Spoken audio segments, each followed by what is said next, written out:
SC వర్గీకరణ మీద శాసనమండలిలో తీర్మానం జరిగి శాసనసభలో చర్చ జరిగిన విషయం అందరికీ తెలుసు.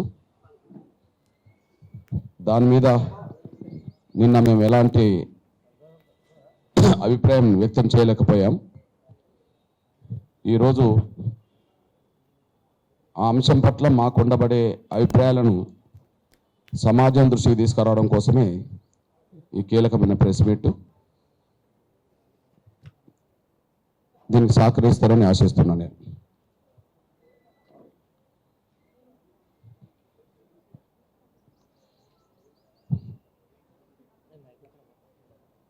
ఎస్సీ వర్గీకరణ మీద సుప్రీంకోర్టు తీర్పు వెలువడ్డ అనంతరం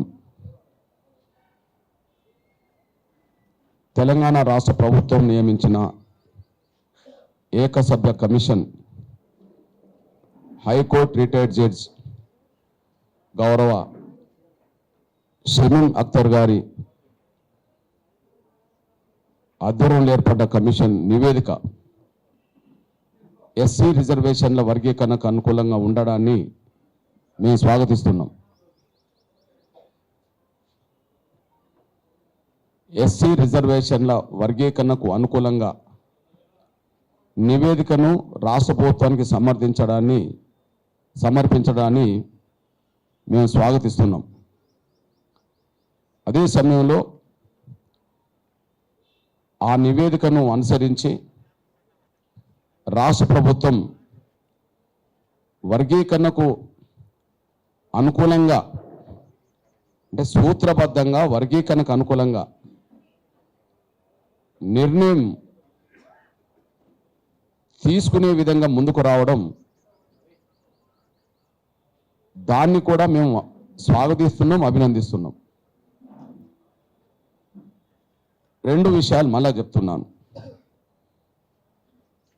కమిషన్ తమ నివేదికను ఎస్సీ వర్గీకరణకు అనుకూలంగా రాష్ట్ర ప్రభుత్వానికి అందించడాన్ని స్వాగతిస్తున్నాం.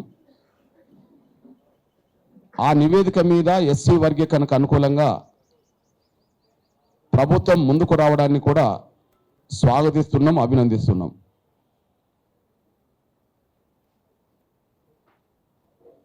ఈ స్వాగతించడం అనేది, అభినందించడం అనేది సూత్రబద్ధంగా వర్గీకరణకు అనుకూలంగా ఉండడమే తప్ప వేరే కాదు. ఎందుకంటే మేము మొదటి నుంచి ఎస్సీ వర్గీకరణ కోసమే 30 ఏళ్ల పాటు ఉద్యమం చేశాం కనుక ఆ ఉద్యమం నిర్వహించిన ప్రతి సందర్భంలో వేసిన కమిషన్లన్నీ వర్గీకరణకే సపోర్ట్ చేసినాయి. అది జస్టిస్ రామచంద్ర కమిషన్ కావచ్చు, ఉషా మేర కమిషన్ కావచ్చు, షమీం అఖ్తర్ గారి కమిషన్ కావచ్చు. ఏ సమయంలో ఏ సందర్భంలో ఏ ప్రభుత్వం కమిషన్ వేసినా కమిషన్ రిపోర్ట్లన్నీ వర్గీకరణకు అనుకూలంగానే ఉన్నాయి.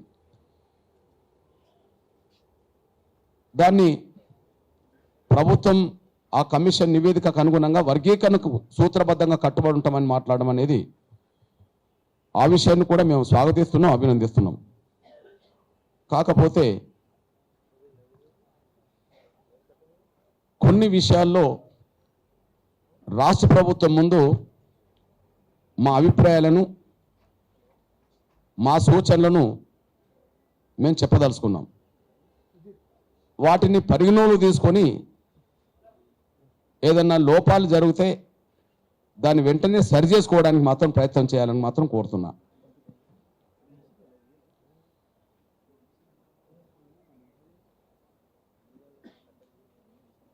కమిషన్ చేసిన సూచనలన్నీ అమలు చేయాలన్నా వద్దా అనేది ప్రభుత్వ నిర్ణయమే కదా. కమిషన్ చేసిన సూచనలన్నీ అమలు చేయాలన్నా వద్దా అనేది నిర్ణయం తీసుకోవాల్సింది కేబినెట్, ప్రభుత్వమే కదా. అందుకు సాక్ష్యం షమీం అఖ్తర్ గారి నాయకత్వంలో నియమించబడ్డ కమిషన్ తమ సిఫార్సుల్లో క్రిమిలేయర్ కూడా ఉండాలని అన్నది అనుకోండి, అన్నది కదా. దాన్ని తిరస్కరించింది కదా గవర్నమెంట్, దాన్ని తిరస్కరించింది కదా. అంటే కమిషన్ నివేదికను ఉన్నట్టుగా అమలు చేయడం కంటే ఏదైనా లోపాలు ఉన్నా అవసరం లేదనుకున్నా, ఫైనల్ నిర్ణయం తీసుకునేది, లోపాలను సరి చేసుకునే ఫైనల్ నిర్ణయం తీసుకునేది రాష్ట్ర ప్రభుత్వమే. ఇది అవసరం లేదు అనుకున్నది తిరస్కరించేది కూడా ప్రభుత్వమే. దానికి మొదటి ఎగ్జాంపుల్ క్రిమినల్ లేయర్ను మేము ఆమోదించము అని చెప్పింది.